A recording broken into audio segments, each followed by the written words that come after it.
Hey y'all. Um I was coming to you like I said I was talking about musicians and having relationships with them. It's not easy. It's not a walk in the park. It's not a piece of cake, not a piece of pie. It's not none of the above, okay? I just want to let y'all know I keep looking over here because my laptop light is out. So what I did was I hooked my laptop up to my computer desk screen, and it's over here. So that's why I keep looking. I'm just trying to look at myself, make sure I look alright and looking crazy. But I'm just gonna hit on a few topics, like about 5 of them. I'm looking down because I got them written down. Real quick, real brief. Um, this is the first video. Um, I'm just gonna hit them and quit them.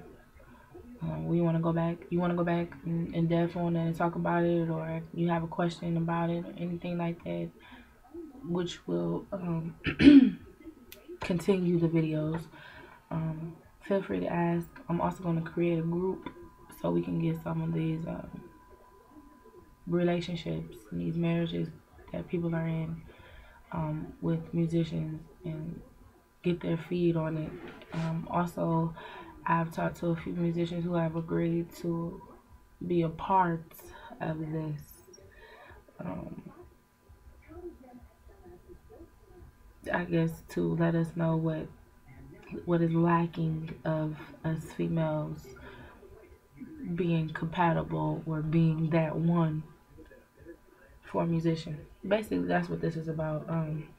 If you plan on being that one, I'm not talking to y'all sidelines or y'all mistresses or y'all people who, try to get in and ruin a good thing. I ain't talking to y'all. um, no, but I'm just jump right in here. Um, First point is confidence. Confidence is a key thing to anything that you do, any relationship, anything. But it plays a major part when you're dating an entertainer or dating a musician, because you have to love yourself. You have to definitely leave your past in your past. Don't bring your past to your present. That's with anything. You definitely have to have some trust. Bless. Um, Confidence plays a big part in being successful in anything, for real. Um, Respecting time and space. Um, has actually came from a few musicians. Um, Ladies, we have to respect their time and their space, meaning we have to respect their gig times, their rehearsal times, their studio times. When they're at church again, rather you're there, you still have to respect their time and their space. Um, what I mean by that is, let's not be varsity cheerleaders. Okay, let's not be over the top. It's fine that you boosting your man, and you better play, boo, whatever, whatever. That's my man, whatever. Whatever you do, how you do it. That's how y'all do it, or whatever. There's a way to go about it without being extra, without bringing attention to it to yourself, because too much of it, or just being downright just outrageous, makes you look insecure to a sense, because everybody pretty much probably knows that you're theirs. Um, Another issue is, I know y'all have a problem with times of rehearsal. Now, you have rehearsal at 9 o'clock. You can't expect them to be home at 9:30, 10 o'clock. Just not going to work. Why? Musicians probably most likely have rehearsals on the late night is because some musicians do have daytime jobs, or do have things going on in the daytime, do have families, or whatever the case may be, to why they can't rehearse during the daytime. So nighttime is more convenient. Me personally, how I deal with those situations are when I was in a relationship, this was always the problem with why am I going to rehearsal at 9 o'clock at night? Take them with you so they'll know that this is what you're doing. Go with them, I should say. I'm not talking to the musician, I'm talking to y'all. So go with them to see that this is what they're doing. They're really in rehearsal, you know what I'm saying? So musicians, y'all watching it, you know, to make things easier, ask them to go with you. I'm pretty sure once they go that first time and y'all there from 9 to midnight, they ain't gonna ask you to go again. I'm so sure. Respecting church gigs. No, I've seen it happen. I witnessed it. I mean, not witnessed, experienced it. Experienced it with somebody, like being there at that present moment in time and then reacting to what I'm about to say. Being in church, being at a gig, being at rehearsal, being in the studio. Now this is where he told you he was going, and he has talked to you since he's been at one of these 4 places, right? One thing that they cannot stand is for you to blow their phone up as if it's a life or death emergency just because you want to talk. It's not what you're calling for. You're just calling to see if that's where they really are. And if you've talked to them since they've been there, be easy. You know what I'm saying? This goes back to the whole confidence thing. You have to, I always say, come into a situation with not guilty until proven guilty. Leave it at that. Take it for what it is. Not guilty until proven guilty. Bless. Like I said, I'm just trying to hit some of these and give you some examples and keep it moving. But they can't stand that.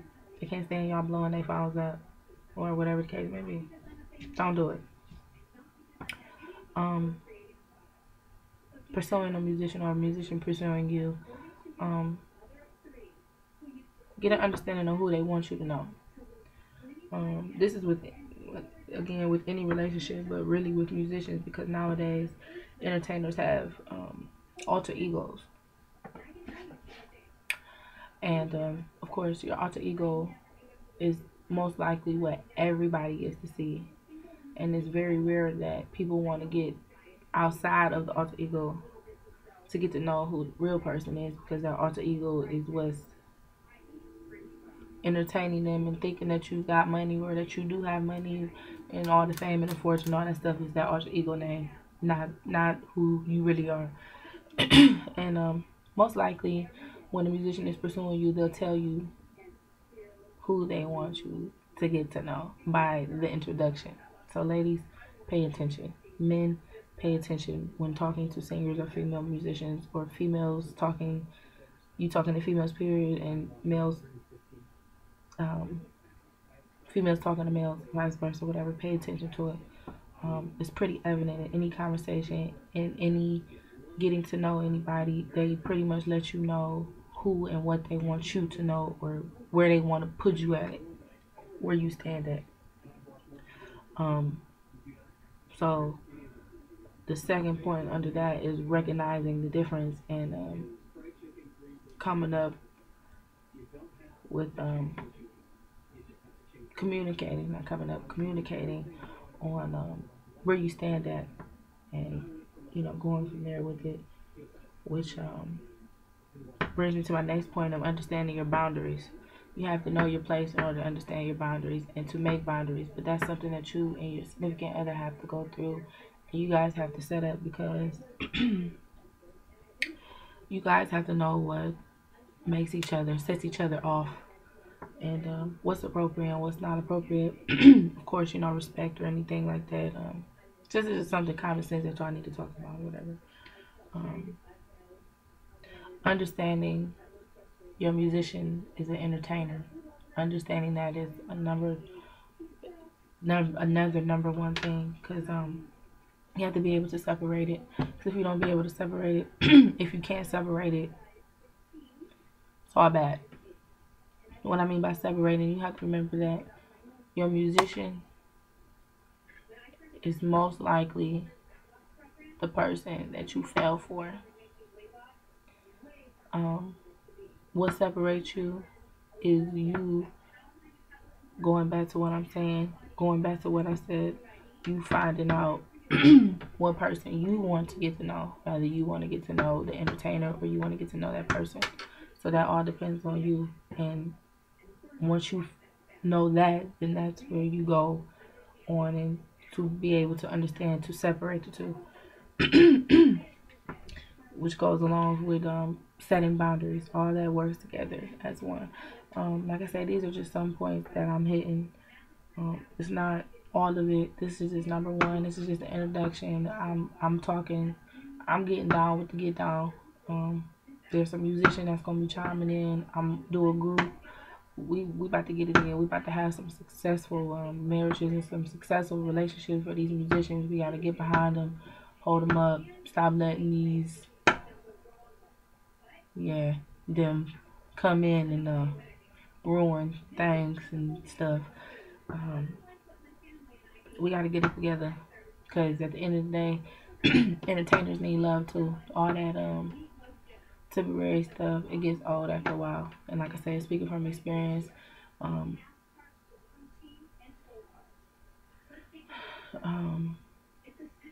it gets old. It leaves you with unwanted things like, accidental kids, baby mama drama, mistresses, inbox blowed up, cell phones being blown. It just comes with a lot of stuff. And I know nowadays people are trying to settle down and get it together and find. A lot of musicians, ladies, want somebody that is for them, because they can have anybody. At the end of the day, they can have anybody, any and everybody, because of who they are and what they stand for. So let's step outside the box. Let's be different.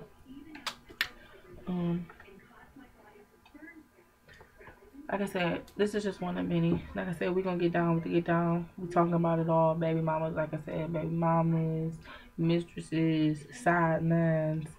We're going to talk about the musicians who know what they doing as far as playing the role. We going to get it in.